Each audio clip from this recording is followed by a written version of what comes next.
আজকে সারাদিনের আবহাওয়াটা কেমন থাকতে পারে? দর্শক ইতোমধ্যে আপনারা কিন্তু লক্ষ্য করেছেন বিগত ২-১ দিনের মধ্যে তীব্র গরম কিন্তু অনুভূত হচ্ছে দুপুর ১২টার পরপরই।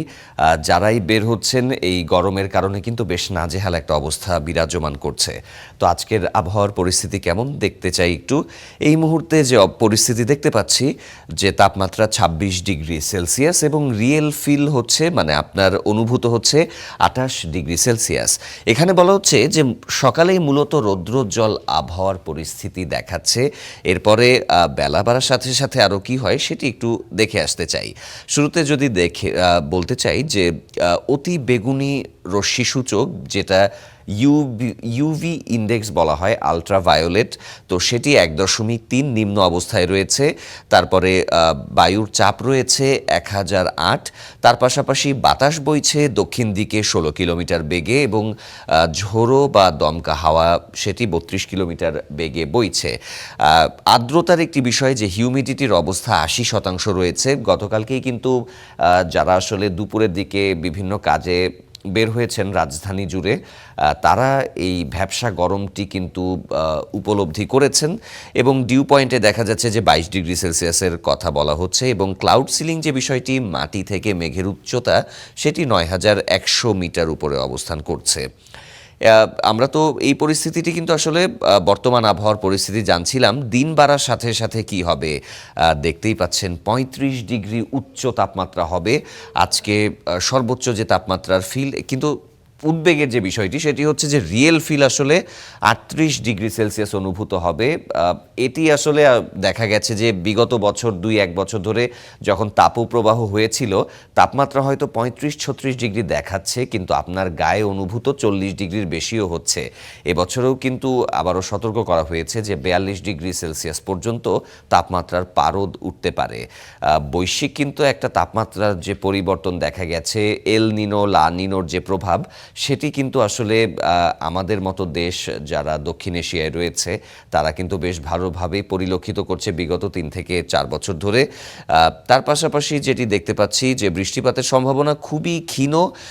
তার পাশাপাশি বাদবাকি অবস্থা তো দেখাই যাচ্ছে। রাত্রের দিকে তাপমাত্রা একটু কমবে, ২৬ ডিগ্রি সেলসিয়াসে যাবে, আংশিক মেঘলা আকাশ থাকবে অর্থাৎ সূর্য ডোবার পর থেকে সন্ধ্যা ৭টার পর থেকে আবার মধ্যরাতের দিকে দেখা গেছে যে তাপমাত্রার একটা তারতম্য দেখা যায়। এখানে বজ্রঝড়ের একেবারেই সম্ভাবনা নেই। তো এই হচ্ছে অবস্থা। সর্বশেষ এ বিষয়ে একটু শেষ করতে চাই যে সূর্য এবং চাঁদ আমরা দেখতে পাচ্ছি যে সূর্য দেখা যাবে ১২ ঘন্টা ২৭ মিনিট এবং অন্ধকার থাকবে ১১ ঘন্টা ১ মিনিট। এর পাশাপাশি একটু এয়ার কোয়ালিটির অবস্থাটা একটু দেখাতে চাই। মেজর সিটিজের মধ্যে আসলে একটি বিষয় হচ্ছে যে নামটা আমরা সবসময় রাজধানী ঢাকাকে খোঁজার চেষ্টা করি সেই অবস্থাটা টপ 10-এর মধ্যে নেই। ঢাকার অবস্থান আসলে আজকে রয়েছে ১৪ নম্বরে, যেখানে ঢাকা ১১৩ পয়েন্ট নিয়ে অবস্থান করছে ১৪তে। ১০১ থেকে ১৫০-এর মধ্যে আনহেলদি ফর সেনসিটিভ গ্রুপ বা যাদের আসলে শ্বাসকষ্টজনিত সমস্যা রয়েছে, হাঁচি কাশি ঠান্ডা রয়েছে, তাদের জন্য এই আবহাওয়াটা একটু নেতিবাচক অবস্থায় রয়েছে এবং তারা যারা বের হবেন এই ধরনের সমস্যা নিয়ে যারা রয়েছেন বা শারীরিক সমস্যা রয়েছে তারা অবশ্যই একটু সচেতনতার সহিত বের হবেন। তো এই ছিল মোটামুটি আবহাওয়ার সারাংশ। এ পর্যায়ে আরেকটি গুরুত্বপূর্ণ ব্যাপার ট্রাফিকের যে আপডেট সেই তথ্যগুলো দর্শকদেরকে একটু জানানোর চেষ্টা করি। দেখতেই পাচ্ছেন যে ঢাকা শহরের ম্যাপটি আমরা এখানে দেখতে পাচ্ছি। যে জায়গায় আসলে লাল জোন করা হচ্ছে এখানে কিন্তু এই অংশটি যদি একটু আলাদা করে দেখাতে চাই যে ফাস্ট থেকে স্লোর অবস্থা বোঝাচ্ছে বিভিন্ন রং দিয়ে। তো বেশি লাল অবস্থা যে জায়গাগুলোতে সেইগুলো একটু দেখানোর চেষ্টা করি যে কোন কোন জায়গায় আসলে এই পরিস্থিতি বিরাজ করছে।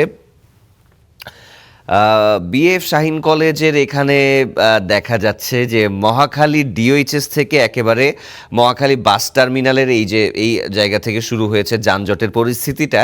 এই লাল দাগটা হওয়ার মূল কারণ আসলে জ্বালানি সংকটে যে পেট্রোল পাম্পগুলোতে দীর্ঘ একটা সারি দেখা গেছে এটির প্রভাব কিন্তু এই জায়গার যানজটগুলোর মধ্যে পড়েছে। আমরা দেখতেই পাচ্ছি যে বিএফ শাহীন কলেজ থেকে আপনারা দেখতে পাচ্ছেন যে এখানে মহাখালী বাস টার্মিনাল হয়ে একদম নিউ এয়ারপোর্ট রোড অর্থাৎ যে বিজয় সরণির যে ফিলিং স্টেশনটা রয়েছে সেই জায়গায় একটা তীব্র যানজট দেখা যাচ্ছে। এখানে খুব ধীর গতিতে গাড়ি চলছে, যদিও আজকে শনিবার, রবিবার দিন আসলে চাপটা একটু বেশি থাকে যানবাহনের সকাল ৯টার অফিসে, কিন্তু যে যে সকল জায়গায় পেট্রোল পাম্প এবং ফিলিং স্টেশনগুলো রয়েছে সেই জায়গার মধ্যে কিন্তু দেখা যাচ্ছে যে বেশ বড় একটা ট্রাফিক দেখতে পাচ্ছি।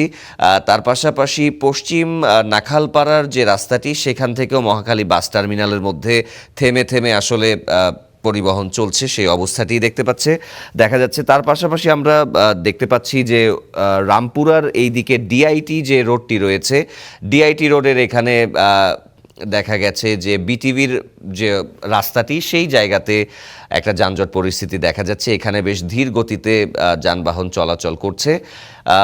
এর পাশাপাশি আমরা পুলিশ প্লাজা কনকর্ড শপিং মলের এখানে যে রাস্তাটি ইস্ট ওয়েস্ট বিশ্ববিদ্যালয়ের দিকে চলে গেছে সেই মুখী রাস্তাটির মধ্যে একটি যানজট দেখা যাচ্ছে। মোটামুটি তা বাদে আসলে রাজধানী ঢাকার পরিস্থিতি স্বাভাবিকই রয়েছে। শনিবার যেহেতু এখনও অফিসগামী লোকজনদের সেই ধরনের চাপ নেই, তো এটি আসলে মোটামুটি ট্রাফিকের আপডেট।